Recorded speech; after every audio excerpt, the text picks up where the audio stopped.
investigar qué sucedió, quiénes dieron las órdenes, quiénes fueron los responsables mediáticos de las muertes de Inti y Brian. Vamos a cambiar de tema para hablar de lo constitucional vinculado a lo penal y lo político, ¿no? Porque ya todo está entrelazado en nuestro país. Estamos con el doctor Omar Cairo, abogado constitucionalista. Doctor Cairo, ¿cómo está? Muy buenas noches. Buenas noches, Omar. A tus órdenes. Bueno, a ver, hay varios temas constitucionales que entran en debate.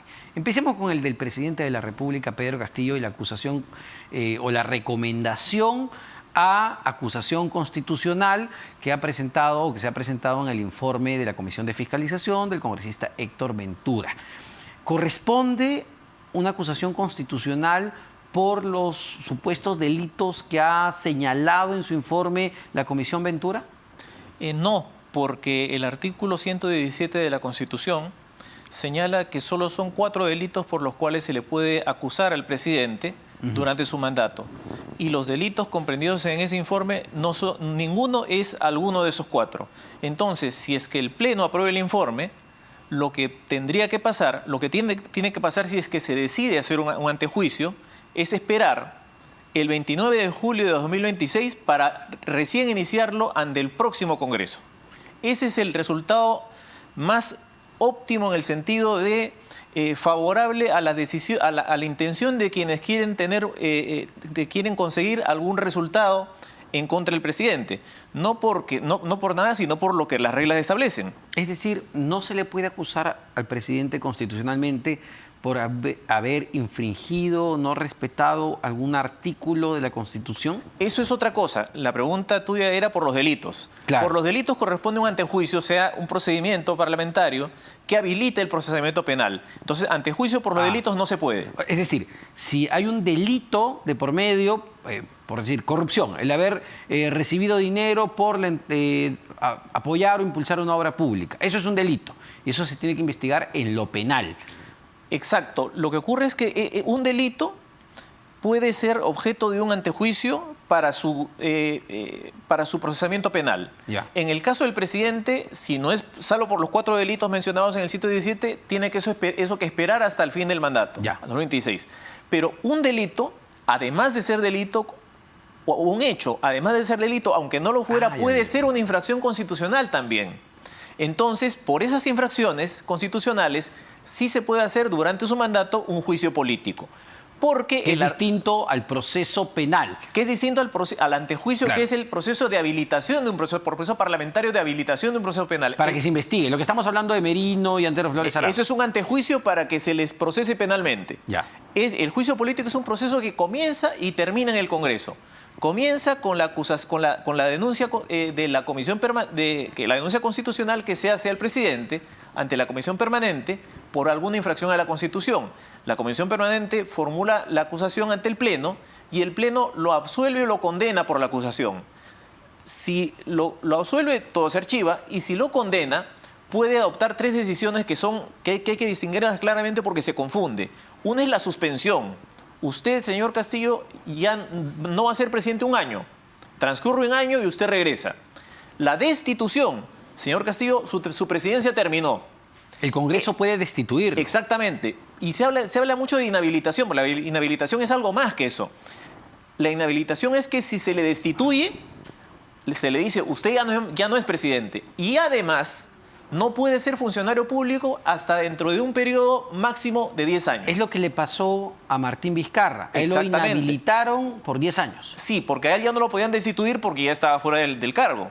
Es lo que se pretende hacer con Dina Boluarte, porque a Dina Boluarte no se la puede destituir como vicepresidenta porque el juicio político no alcanza a los vicepresidentes, sino a los ministros, a otros funcionarios y también al presidente. Entonces lo que se pretende hacer con ella es un juicio político para decidir si la infracción que habría cometido contra el artículo 126 merece una sanción que puede ser la suspensión, la destitución del cargo de ministra o, además de la destitución, la inhabilitación. Es decir, para ser más claros, con este informe que ha presentado la Comisión Ventura, la Comisión de Fiscalización, sí se puede suspender o destituir del cargo o hasta inhabilitarlo al presidente Castillo. Sí, ahora va a depender eso de la solidez con que fundamenten las infracciones que contiene el informe. He visto que son artículos bastante genéricos.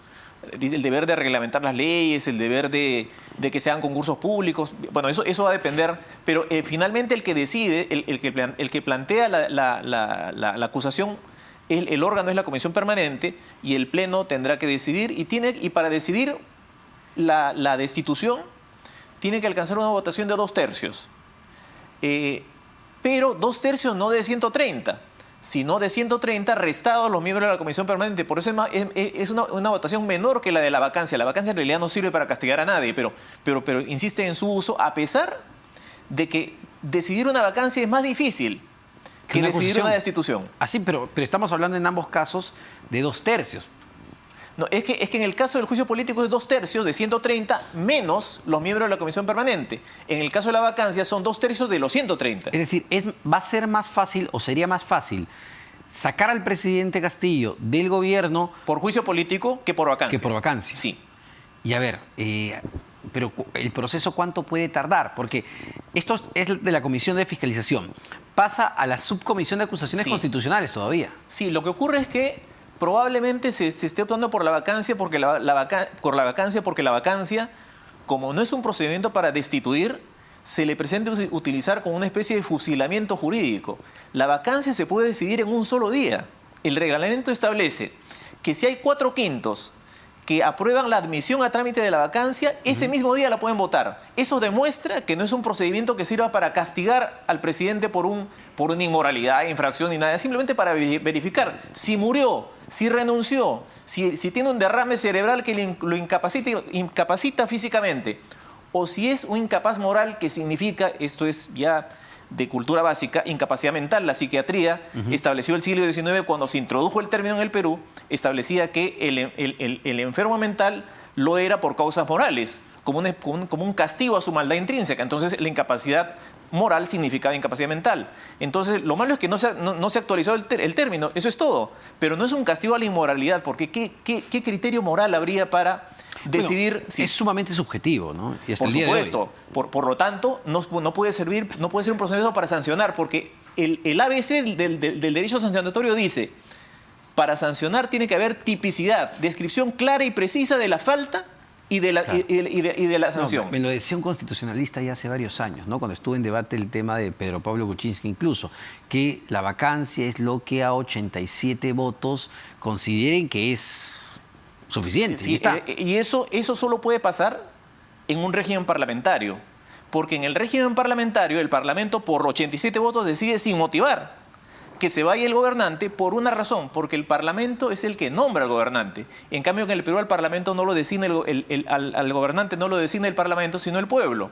Sí, claro. ¿Cómo el Parlamento puede, a voluntad, por 87 votos, con la fuerza de los votos, el problema es que nadie expulsar? Ha precisado eso, pues, ¿no? Claro, o sea, lo que ocurre... ¿El Tribunal Constitucional pudo hacerlo en su momento? Claro, pues pudo hacerlo, pero creo que hay cosas que no requieren de la precisión de un tribunal, sino de información básica, sobre todo de los especialistas. Entonces, pero cuando los especialistas se ponen de costado y dicen, como no lo ha dicho el tribunal, el problema es que hay especialistas para todos los gustos, pues, doctor Cairo. Es que yo no creo que sea tanto para todos los gustos, sino que lo importante es la solidez de la argumentación. Pero cuando se dice lo que importa son la fuerza de los votos, o no se tiene argumentación, o se cree que se está viviendo en Inglaterra o en España, donde ahí sí, con la fuerza de los votos, el Congreso puede sacar al gobernante porque el Congreso lo puso al gobernante. Cortita, Dina Boluarte, ¿podría ser acusada constitucionalmente? Sí, yo creo que sí, pero creo que la sanción máxima que le correspondería sería la destitución del cargo de ministra, porque ella habría infringido un deber ministerial establecido en el artículo 126. Ese es un deber que es solo para los ministros.